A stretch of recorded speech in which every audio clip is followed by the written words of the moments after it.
I want to make a couple of points now. There is a common misconception that habituation to humans makes bears more dangerous. The evidence says that the opposite is true.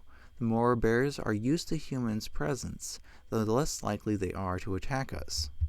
In comparison, there is ample evidence that food conditioning, aka learning to associate humans with food, can make bears more dangerous.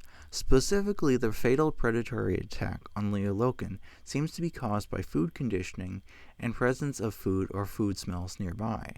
One of the quotes says that it was a habituated or food conditioned bear, but we don't have any evidence that the bear was habituated, only evidence that it was food conditioned.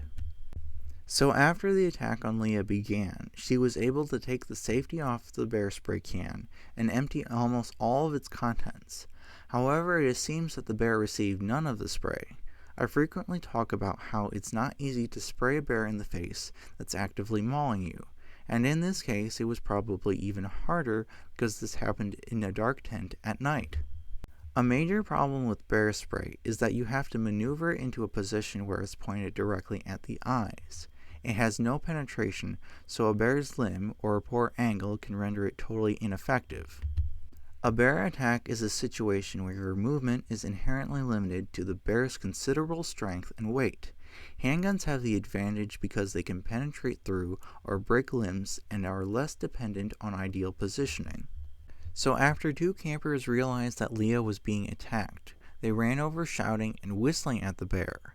Joe Cole specifically confronted the bear while roaring at it. He made eye contact with it, after which the bear turned its head and left as they got closer. Joe also deployed his bear spray, but as I said before, it appears that the bear did not receive any significant amount. So Joe's aggressive behavior was indeed more effective than bear spray in this situation, as he succeeded in scaring off a predatory bear. Now for the fatal predatory attack on Kevin Kamler. He was sleeping in his tent in Soda Butte Campground when a sow with cubs dragged him out, mauled him to death, and began to consume him. He had basically done everything right. He had a clean camp and properly stored food. Tests showed that the bear was not rabid or starving, and she was not used to eating garbage either. The only things that were really of interest about her was that she had not been eating a lot of meat before this, and that she was not particularly large. So we can conclude that bears may not always need a reason to eat someone, and that Kevin might have lived if he had an electric fence around his tent. Finally, there was a backlash of sorts after this case. People from across the world showed sympathy not for the human victim, but for the bear perpetrator. Consequently, people became outraged that the bear was killed and put the blame onto Kevin. I want to address a very common misconception about bears. They are not territorial against humans. No human has ever been hurt by a bear defending its territory. Not only do bears not have territories, they have home ranges instead, but they do not actively defend these home ranges from other bears or humans, which is why you'll see a bunch of grizzlies fishing around the same stream together. Bears, especially brown bears and grizzlies, do hurt people for entering their personal space though. Putting this in human terms, a bear that's a mile away from you isn't that concerning, but you'd feel really uncomfortable if a bear was a foot away from you. Even with unprovoked predatory bear attacks, uninformed people will feel the need to comment and say that it was the victim's fault for being in the bear's territory. Their logic being that the bear was just defending its territory by killing and eating someone. Such beliefs are fundamentally ignorant. Ignorance is one thing, but I believe the more worrying problem is the underlying lack of empathy for human victims. Now I want to mention some of the more interesting things about human-bear interactions. The first involving Mr. Ladune, who is one of the people that is living in polar bear country near Churchill. He described that it's a good thing to have older dominant polar bears around. The reason is because they keep away the subadults that would hurt his dogs. Apparently, regardless of bear species, it is the subadults that tend to get into trouble more than the older and wiser bears. When the wildlife officers tranquilized and removed the dominant bears from his area, a new bear came in and promptly killed or severely injured many of Ladune's dogs. So wildlife officials are not always competent or aware of the consequences of their actions, just like any other group of humans. As an individual, you have to take that into consideration. In this case, I would recommend that he get an electric fence installed to keep the bears away from his dogs, specifically a barbed wire fence with alternating hot and ground wires. Bears can push between smooth wire because of their thick fur, even if the wire is electrified, but barbed wire will make sure the electricity reaches the skin and deters the bear. The part about alternating hot and ground wires is to ensure that the bear will get shocked even if there is a thick layer of insulating snow on the ground.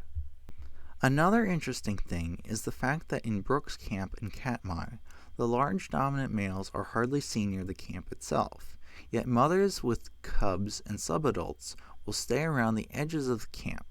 They do this because they know the camp is a safe place from the adult males. The adult males don't seem to like human presence and generally won't come into camp unless it's breeding season, and a female that they are following leads them there. Ranger Nick Dool mentions specifically that a large male called 856 feels really uncomfortable around humans in camp. Large males get largely the same treatment the other bears do, so why would they behave so differently is an interesting question. This is especially true when you consider that the bears here face no real threat from humans. They aren't hunted, and they are generally tolerant and habituated to us.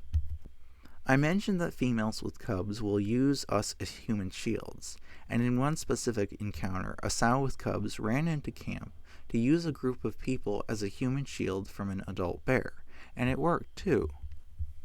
So from a human perspective, why the large males avoid humans more than the smaller subadults doesn't make much sense. But after thinking of it more, I realized that first of all, it's not a neutral thing for humans to be unintentionally providing security for females with cubs and subadults. It's actually a rewarding behavior.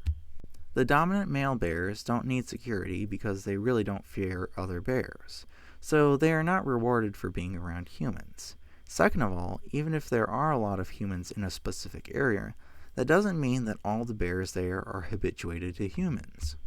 So when large dominant males seem to be uncomfortable around humans and usually avoid us, that's probably a sign that they are a lot less habituated than the other bears.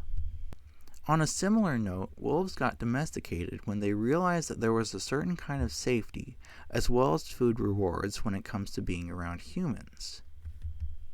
As a further side note, male wolves actually dislike and are more fearful of human men. This is because only around the mating season is when the male wolves become filled with testosterone, so they associate testosterone-filled males, whether human or canine, as potential threats most of the time, or as competition for females during the breeding season. So male wolves and wolf dogs can be very aggressive towards men during the breeding season, but dogs have evolved out of that. Bears, on the other hand, pretty much treat men and women equally. Also, Nick Dool mentions that he is more hesitant to haze a bear out of camp when it's a really large dominant male. He obviously doesn't want to get into a dominance interaction with such a bear, and I imagine the reason for this is the chance that the bear might decide to call his bluff and see how tough Nick really is. In comparison to females and younger bears, especially subadults, Nick would not hesitate in hazing and getting them to leave. Such bears are simply not as dominant, which makes it easier for you to convince them that you're the one in charge. People also like to talk about how unpredictable bears are, and that's true to a degree. In most cases, bears won't attack unless you break a rule and do something unsafe. So in that regard, bears are generally predictable because we know certain actions will lead to serious danger. Second of all, bears seem unpredictable to us because they are, in fact, individuals.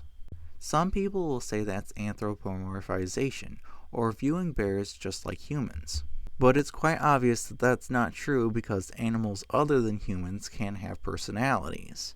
A bear guide like Ralph Young will tell you outright that bears are individuals and that he's seen so many bears do different things that taking nothing for granted will keep you alive.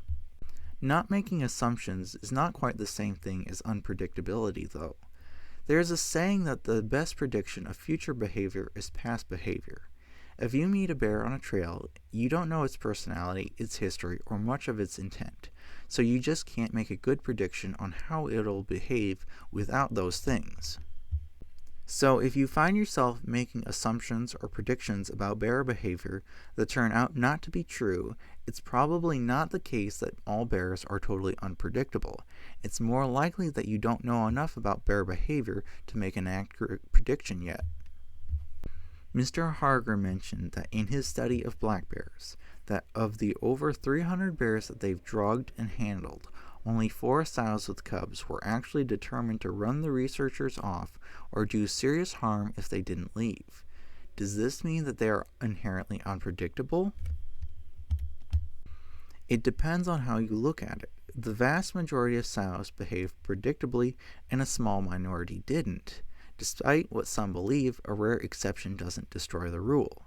With that in mind, it's never always certain whether a bear is bluff charging you or actually intends to hurt you.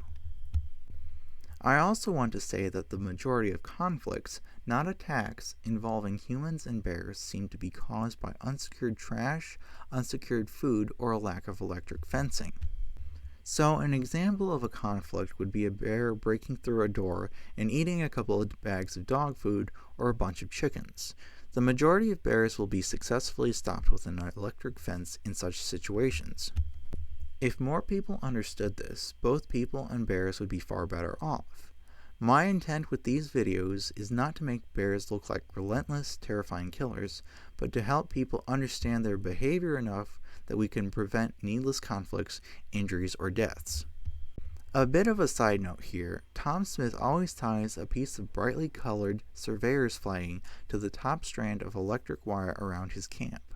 So bears that are naturally curious in you will bite the flagging and get electrocuted.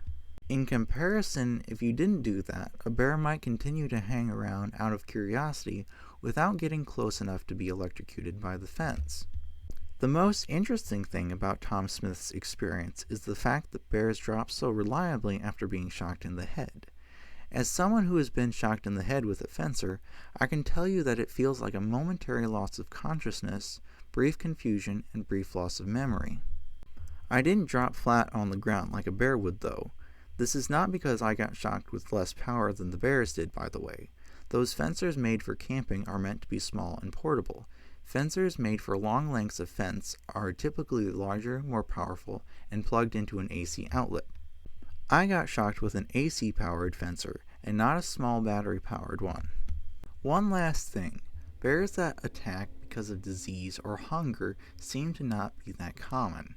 I began to wonder how often is it really that a rabid bear would attack someone, so I did a very brief search of all the fatal bear attacks in North America, and none of them seem to be caused by a rabid bear.